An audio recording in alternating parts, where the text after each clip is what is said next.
This is Andrew Klavan on The Culture. Liberals, it's time we had a little grown-up to liberal talk about the facts of life. Specifically, I'd like to answer a question that may have been on your minds recently. Where does money come from? Now, it's perfectly natural for someone at your pre-adolescent stage of development to ask this question. And even though it may be awkward to talk about, it's important you get the answer from a conservative or other adult.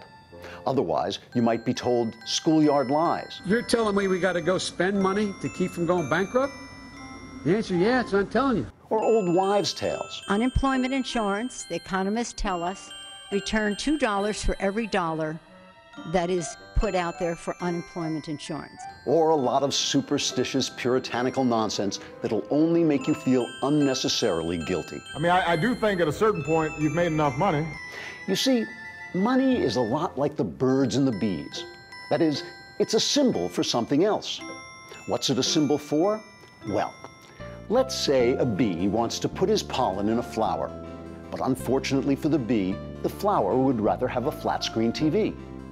The bird has a flat-screen TV, for some reason, but wants to trade it for a signed photograph of Mila Kunis. The squirrel has saved up a stack of Mila photos, because he's a squirrel, but he wants honey. The bee, who's really pissed off at this point, has the honey. Now, rather than going through an elaborate circle of barter that would limit the ways in which all the animals could have, intercourse, the little creatures use money as a symbol of what someone wanted from them and what they want from someone else. That's right, money is a symbol for desire. Now, don't be embarrassed. Desire is perfectly natural. In fact, people naturally desire more and more. They even lust desperately after things that didn't exist at all a few short years ago, like iPhones or cholesterol medicine, or Mila Kunis for that matter, who of course is not for sale. That's why there can be more and more money for everyone who does something or makes something that other people desire. This desire, as you may know, comes out of a secret part of us we don't like to expose.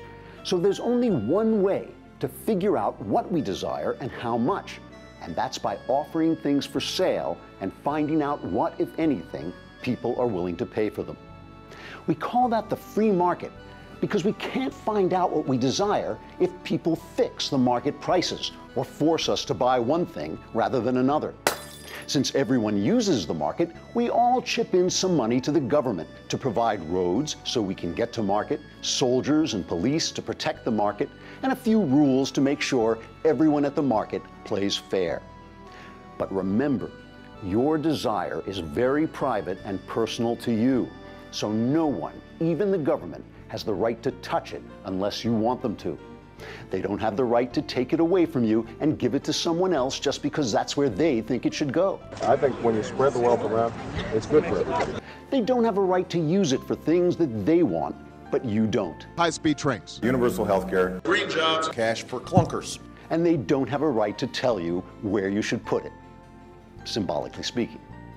I'm glad we could have this little talk, and I hope you'll remember, if ever someone from the government tries to put his hands on your money, run away as fast as you can and tell the nearest conservative. The conservative is your friend. My thanks to City Journal's wonderful Nicole Gelinas for helping me with this video. Read her book, After the Fall, Saving Capitalism from Wall Street and Washington. You might also want to read How an Economy Grows and Why It Crashes by Peter D. Schiff and Andrew J. Schiff. This is Andrew Klavan on The Culture.